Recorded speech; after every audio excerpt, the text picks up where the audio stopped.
Welcome back to redheart.com as well as the Crochet Crowd. I'm back at it today again with another Untangle series. Today we're going to untangle the mysteries of the granny square. Now if you're a new crocheter, you're going to love this because there's different ways of starting a granny square, and there's a method that I prefer over all the rest. If you are a seasoned crocheter, you may not realize that there are different ways, and so this may help you as well. Now granny squares are most sought after in the crochet world. Almost everybody has done a granny afghan at one point or another. And the point of this tutorial is just to demystify some of the challenges that you may have, because once you understand this concept, then you can go to hexagonal, you can go to and do many other projects once you understand the basics of a granny square. So without further ado, let's take you to the board and decipher some of the granny squares. To start off with, granny squares always start from the inside out. So we always start from the center point and go all the way out. Because we are going in continuous circles around your afghan, it's typically called a round when you're seeing it in pattern books. So you always see round 1, 2, 3, 4, it's always round. So whenever you see rows in pattern books, it means that you're going back and forth. So you just have to keep that in perspective when you're looking at a pattern. Now granny squares can be any size that you want. So if you want big honking squares, you know, you're just going to keep going as big as you want to go. But if you want small little tiny ones, you just stop sooner. And then what you can do is that you can mix your different size squares together if you're that talented to be able to make it work so that you can have like a tiling, you know, mosaic kind of look when it comes to your particular afghan. So typically when I start a granny square, I always start off with chaining of 4, and we start off in the center point. 1, 2, 3, and 4. So the size, and basically it's, I'm going to put a round circle around it so that you understand that. So there's my circle. So when you do that, you're going to slip stitch it to the beginning chain in order to form a circle, and that circle is what we're going to be working on the inside of the project. So it becomes a very easy concept once you get that. Now the bigger or the more chains that you add to the center of your granny square determines the size of the hole. Some granny squares, for example, when they go to start, is that they'll tell you to chain 3. So go 1, 2, and 3, and then essentially what they'll say to you is they'll say second from the hook, or even to the very first chain, is that they'll tell you maybe to double crochet into there.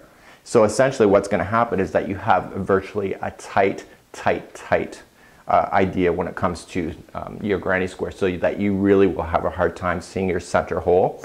And then also what you can do, if you're that talented, you can also create, this is I'm just making that symbol up, but this is what I'm calling as the magic circle, where you can essentially create a magic circle, and I have a bee bothering me right at this moment, but if you have a magic circle, what you can do is pull it absolutely tight as well so that you have no gapping space in the center. So how you get started is really subjective to you. Again, the more chains, the looser that it's going to be, and then you can obviously make it tighter, just like so. So to get started, then looking at the center, so the green lines inside here mean that's the center point. So even if you've chained 4, you've done your magic circle, or you've just done going back to the very beginning chain in order to do it, you know, it doesn't really matter. The green circle is meaning that. So the way that pattern books typically are, and this is not a preferred method for me. I think that the method that I do is an absolute mistake. I think that I misread the directions back in my 20s, and it's a preferred method that I've enjoyed for many years. Again, I found my own rhythm. You can decide what's good for you. So these are the symbols of crochet, just like so. So if you see like a T with a line through it, that is a double crochet. You will be able to read this in patterns as well, and basically what you're seeing here is exactly what you would be reading if you were looking at a paragraph. So essentially what happens is that once you get your circle done, you're going to chain typically 5. And essentially what's going to happen here is that the chain is not only part of the first double crochet on the outside, but it's also the gapping space on the very corner. So essentially you start off and you go all the way around, and essentially when you start your first double crochet, that the first gap will already have been formed. So essentially you have your 3 double crochets typically, and then all the corners are usually chaining of 2. in all the videos that I've pretty well done, because this is the way I remember it, I call it the 3-2-3 configuration. So 3 double crochet, chain 2, and then 3 double crochet. So that's kind of how I do when it comes to a corner. And so essentially that's how I remember the corner. It's the 3-2-3. So essentially you come all the way back around, and when you go to slip stitch it at the very end, this is untypical from what I do, is that you're going to do 2 double crochets and then you're going to slip stitch it to the top, to the chain 3 area. So there was chaining of 5, you will slip stitch it so it's joining. Now the reason why I chose my method over this method here is that that slip stitching I could never get to look proper, and I always saw it in my work and it kind of bothered me. But there are other people that seem to master it, do really great with it. I'm not one of those people. So that's the method that you would typically see in pattern books. Now if you've been following any of my videos, the way that I get started is that I immediately start to chain 3. So the other one was chaining a 5, and then that obviously counts as the first double crochet. And then as soon as I'm done the 3 is that I begin to double crochet, and then I chain my 2, and then 3, and then basically I keep going all the way around.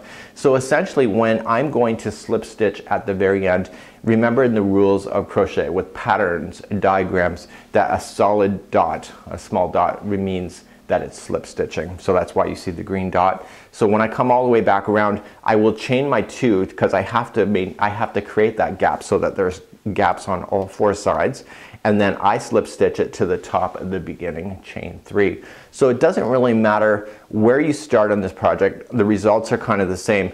The difference is that when I go to fasten off this, so if I want to change my colors, I find that this is a better concept for me because I can at least start my colors off properly, and so that it immediately jumps in, and I can hide my loose ends within this whole section in the corner, because when we go to the next area here, I'm going to have the 3-2-3 sitting on top of it. So I'll have 3 double crochets, chain 2, 3 double crochets, all sitting on that gapping space, which literally is going to grab onto any of the tail ends. Where this one here, when you go to slip stitch it at the end, you're going to have your tails, and you're going to have to again go backward and hide it back around here. It doesn't really matter. It's what's more comfortable for you. So I prefer this method over this method, but either one works. And you may have a different method of even starting at a different spot. In the bottom example, we're going to start off with the next round, and we're going to move ourselves up. So typically we have done our slip stitching here. For the next round I'll do it in green, and essentially what you're going to be doing is that you're going to slip it so that it's in the gap here. So essentially you are going to just slip and just chain up 3 just like that, and then another 2, and then essentially you are going to do your 3 double crochets right into the same corner, just like so. So every time, and usually typically in granny squares, whenever you're in a runway, I call it the runway, everybody calls it something different, but I call the runway the gapping spaces in between the corners. So the corners always are the corners, but the runway always gets bigger. So in the runway there's always going to be 1 chain, and then it's typically you're going to come back down to the next corner in the very first round, just like so. And you're going to put your 3-2-3 in there. How crude is that, right? So what we have here is then you have another runway here, and essentially you are going to do the same thing. So 1, 2, 3, 1, 2, 3, and then there will be a chain 2 in the center. And again, you're on the runway here, and again another corner. 1, 2, 3. Okay, 1, 2, 3, with 2 chains in the center. And essentially you're going to come back, you're on this runway here. So now that you've started off with your chain in the very beginning, you have to then put 2 only double crochets in, and then you are going to do a slip stitch to the number 3 chain right here. So that would be how you would typically do that one. So I guess the advantage to doing this chaining like this is that you don't have any cut strings when it comes to doing that, but again, that's a concept that might be, you know, better for you. Now in the concept that I typically do that you see on YouTube is that I always, from the slip stitching, I always chain up my 3. So 1, 2, and 3. And this is unusual. A lot of people actually flip out about my thing because I actually come backward. So I actually come back inside when I go to attach the first 2 double crochets. Remember, in the rules of crochet, the chaining of 3 counts as 1 double crochet. So you're going to come back into the gap, and then you're on the runway just like you were down there, and again you'll be on this corner here. So 3, 2, 3.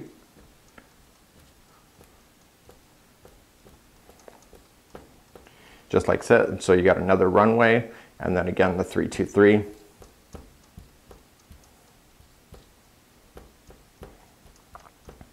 And then another runway, 2, 3, 1, 2, 3. If you don't put the cross, by the way, in the middle of these T's, that's a half double crochet. So essentially you're going to come back, you're on the final runway, and then essentially you already have your chaining 3 coming out, your 2 double crochets, so half of the corner is already done for you. So essentially you're going to go 1, 2, and 3, just like so, and then chaining of 2, and this is at this point is that you would slip stitch this now to the top of the beginning chain 3. So it doesn't matter really which one you do, but I just find that the way that I do it is better. I'm kind of biased, I know. So this is the last portion of this video here. We've already covered on how you're starting off your squares, and basically the only difference now with every round that you're going to go is that the runway in between everything is going to get bigger. Therefore there's going to get more gaps. So right at this particular one, this is the second row going up, is that we have one gap that is technically in the center, just like so. So essentially we're going to start off again, and we're just going to chain our 5, and then you're going to put your 3 double crochets in the corner. So essentially to get to this gap here, we already chain 1, and now there will be 3 double crochets in this gapping space. Chain 1, and then we're back on the corner. So obviously the diagram's pretty crude, but you're going to come back down on the corner, just like so, for your 3, 2, 3 again.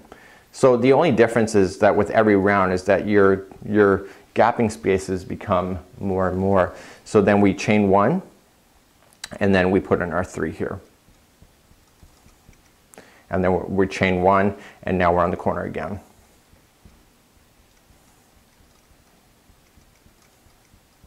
And then chain 1 again, you're on the runway, so that we have to put in our 3. I learned crochet how to actually typically when I was learning how to do patterns and reading particular diagrams versus reading the words. So the way that I'm doing it here totally makes sense. So it may be complete hieroglyphics to you, but it totally makes sense for me. So what we have here is the corner again.